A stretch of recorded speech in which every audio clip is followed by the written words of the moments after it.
kasih pemirsa, Anda masih bersama kami dalam Juru Bicara, masih bersama dengan Dirjen IKP Kemenkominfo Republik Indonesia, Bapak Usman Kansong. Pak Dirjen berbicara mengenai mudik 2023 tidak lengkap nih Pak, rasanya tanpa adanya infrastruktur jaringan begitu. Kemudian apa yang dipersiapkan oleh Kementerian Kominfo untuk mudik Lebaran pada tahun ini Pak? Ya, jadi ada dua yang disiapkan oleh Kementerian Komunikasi dan Informatika untuk memperlancar arus mudik.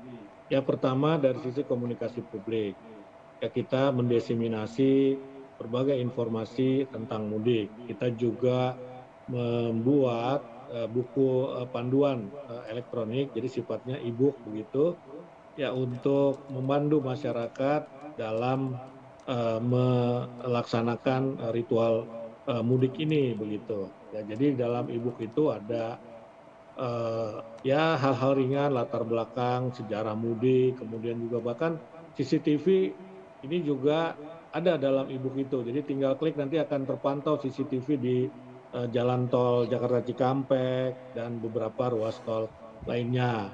Di situ juga ada informasi tentang peta kuliner. Jadi kalau mudik ingin beristirahat sambil beli oleh-oleh itu kita siapkan.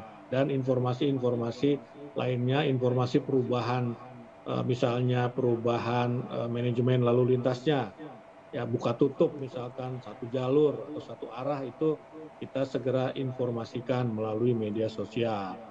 Nah, selain itu kita juga membuat sejumlah talk show, ya talk show maupun semacam webinar ataupun seminar yang tujuannya adalah untuk memberikan pengetahuan dan pemahaman serta mengimbau masyarakat untuk ya mematuhi peraturan lalu lintas, mematuhi kalau boleh mematuhi imbauan pemerintah seperti tadi gunakan fasilitas mudik gratis daripada mudik dengan sepeda motor misalnya.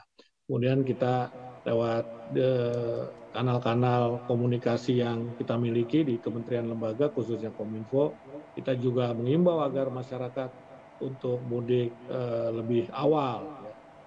Dan yang kedua yang disiapkan oleh Kominfo adalah jaringan telekomunikasi. Ya, jaringan telekomunikasi ini ya kita tahu bahwa sekarang bersilaturahim, saling maaf-memaafkan ini sekarang sudah menggunakan gawai, sudah menggunakan telepon pintar. Jadi kalau menjelang mudik atau satu hari setelahnya, menjelang Lebaran atau satu hari setelahnya atau pada hari H, ini pasti akan terjadi penumpukan ya pengiriman maupun penerimaan pesan-pesan Lebaran. Nah karena itu kita harus jaga kapasitasnya agar tidak macet juga di jalur telekomunikasi. Ya, jadi jangan sampai macet di jalur telekomunikasi dan macet juga di darat, di jalan begitu. Ini tugas Kominfo menjaga agar tidak macet di jalur telekomunikasi. Karena bukan cuma masyarakat sulit dalam bersilaturahim, tetapi juga pemerintah sulit juga mengirimkan atau mendiseminasi informasi kalau terjadi penumpukan di jalur telekomunikasi. Karena itu kita harus jaga dengan menambah kapasitas, dengan memantau misalnya di mana yang sudah terjadi penumpukan bisakah disalurkan lewat jalur yang lain misalnya itu dilakukan oleh Kementerian Komunikasi dan Informatika. Ya supaya ya seperti tadi saya sampaikan mudiknya jadi nyaman dan berkesan.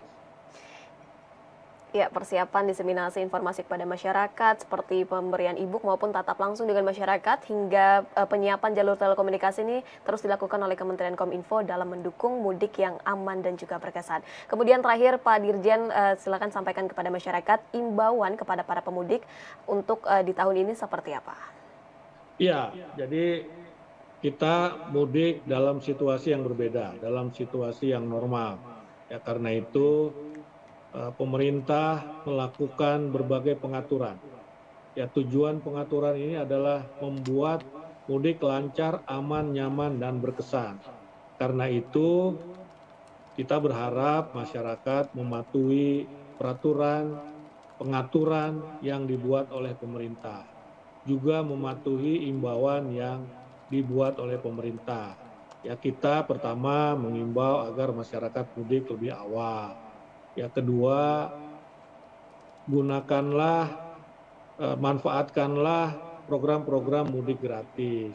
Yang ketiga, jangan mudik dengan menggunakan sepeda motor sedapat mungkin. Ya, gunakanlah tadi itu yang nomor dua, paket-paket ataupun program-program mudik gratis. Ya, yang ketiga juga yang mudik dengan eh, kendaraan pribadi, ya kita mengimbau sebaiknya mudik dengan kendaraan umum, ya, transportasi publik. Tapi kalau terpaksa harus dengan kendaraan pribadi, ya kita meminta masyarakat betul-betul mengecek eh, kendaraannya, ya apakah prima atau tidak. Dan juga yang paling penting yang kelima juga kita harus mempersiapkan diri kita dari sisi kesehatan. Misalnya jangan sampai nanti terjadi apa-apa di jalan ketika menyetir misalnya karena kondisi kita tidak fit. Nah itu saya kira imbauan-imbauan yang bisa pemerintah sampaikan kepada masyarakat. Jadi sekali lagi tujuannya adalah agar mudik lancar, aman, nyaman, dan berkesan. Ya, diharapkan mudik tahun 2023 ini dapat berjalan dengan lancar, aman, berkesan, dan juga tentunya dengan adanya pemudik yang mematuhi dan juga mengikuti aturan yang telah diberikan oleh pemerintah. Dan terutama para pemudik ini diharapkan dapat mempersiapkan diri untuk menjalankan mudik 2023 agar hal-hal yang tidak diinginkan ini tidak dapat terjadi. Terima kasih banyak Pak Dirjen telah bergabung bersama kami dalam tema Mudik Aman Berkesan 2023 dalam Jurubicara hari ini. Terima kasih banyak Pak Dirjen, salam sehat selalu. Terima kasih. Salam sehat. Dan pemirsa, itulah perbincangan kami bersama dengan Dirjen IKP Kemenkominfo Republik Indonesia dengan Bapak Usman Kansong membahas mengenai Mudik Aman Berkesan 2023. Saya Bilqis Sabila pamit dari hadapan Anda. Terima kasih atas atensinya. Selamat malam dan sampai jumpa.